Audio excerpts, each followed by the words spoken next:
कभी कभी हमारा मन ना ऐसी कहानियां बनाता है, ऐसे डर पैदा करता है जो हमें परेशान तो बहुत करते हैं, पर असल में होते नहीं हैं। तो आज हम इसी दिलचस्प मनोवैज्ञानिक पहेली को समझने वाले हैं अच्छा, एक सवाल से शुरू करते हैं। क्या कभी इस बात पर गौर किया है? कि किसी आने वाली चीज को लेकर मन में इतनी चिंता होती है, इतना सोचते हैं कि वो दिमाग पर हावी हो जाती है। हम हर बुरी से बुरी संभावना के बारे में सोचने लगते हैं। और फिर जब वो पल आता है तो पता चलता है कि जिस बात का इतना डर था वैसा तो कुछ हुआ ही नहीं, सब ठीक रहता है। ये थोड़ा अजीब लगता है ना? तो चलिए इसी साइकोलॉजिकल पजल को सुलझाते हैं। आखिर हमारा दिमाग हमें उन खतरों से क्यों डराता है जो असल में हैं ही नहीं? देखो, इसकी वजह ना हमारे एवोल्यूशन में छिपी है। हजारों साल पहले इंसानी दिमाग खतरनाक माहौल में जिंदा रहने के लिए बना था, आज की सेफ दुनिया में आराम करने के लिए नहीं। उस जमाने में हर छोटी सी आहट पर भी चौकन्ना रहना जिंदगी और मौत का सवाल था। इसी को साइकोलॉजिस्ट थ्रेट डिटेक्शन बायस कहते हैं। इसका मतलब है कि सेफ रहने के लिए हमारा दिमाग खतरों को असलियत से कहीं ज्यादा बड़ा करके देखता है। ये एक पुराने सेफ्टी अलार्म जैसा है जो आज भी बिना वजह बजता रहता है। और यहीं पर एक बहुत जरूरी बात समझनी है। हमारे दिमाग का पहला काम हमें खुश रखना नहीं है, बल्कि हमें जिंदा रखना है। ये एक सर्वाइवल मशीन की तरह काम करता है। और एक कमाल की बात पता है क्या है? डर हमेशा फ्यूचर के बारे में होता है। ये क्या होगा अगर जैसे सवालों से जुड़ा है, उस चीज से नहीं जो अभी इसी पल में हो रही है। और आंकड़े तो माइंड ब्लोइंग है।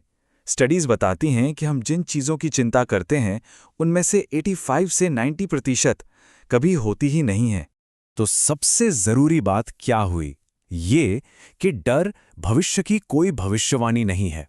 ये सिर्फ हमारे दिमाग में चल रहा एक सिमुलेशन है, एक काल्पनिक फिल्म की तरह। पर प्रॉब्लम यह है कि हमारा शरीर इस दिमागी सिमुलेशन को भी सच मान लेता है।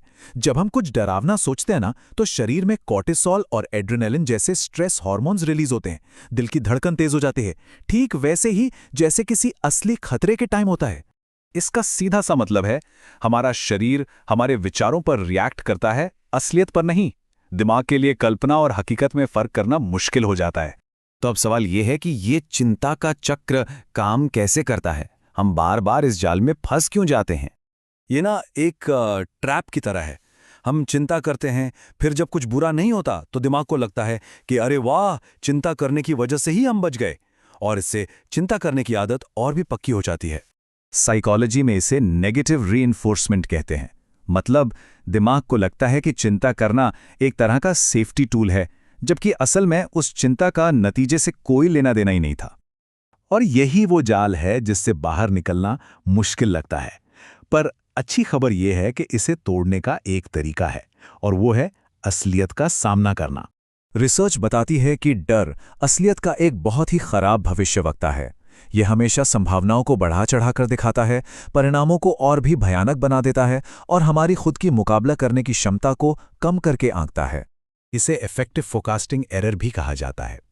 मतलब हम अक्सर ये अंदाजा लगाने में गलती कर देते हैं कि किसी बुरी घटना के बाद हमें असल में कितना बुरा महसूस होगा, जबकि हकीकत में हम उससे कहीं बेहतर तरीके से निपटते हैं। सीधी सी बात है, डर हमारी अपनी ही ताकत को अंडर एस्टिमेट करता है। हम जितना सोचते हैं हम उससे कहीं ज्यादा मजबूत और फ्लेक्सिबल होते हैं। तो फिर सवाल ये है कि फिर जिंदा कैसे रहता है? ये टालमटोल करने से, सिचुएशन से बचने से और कल्पना में जीने से ही पनपता है। इस एक बात को हमेशा याद रखना बहुत जरूरी है। डर हमारे दिमाग की सुनाई एक सेफ्टी स्टोरी है, कोई सच्ची भविष्यवाणी नहीं। ये एक अलार्म है, आग नहीं।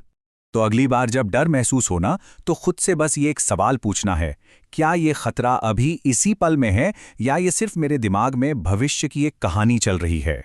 क्योंकि साइकोलॉजी यही साबित करती है, ज्यादातर डर कभी सच नहीं होते, लेकिन अगर हम उन पर विश्वास कर लें तो वे हमारे आज के कीमती पलों को जरूर चुरा सकते हैं।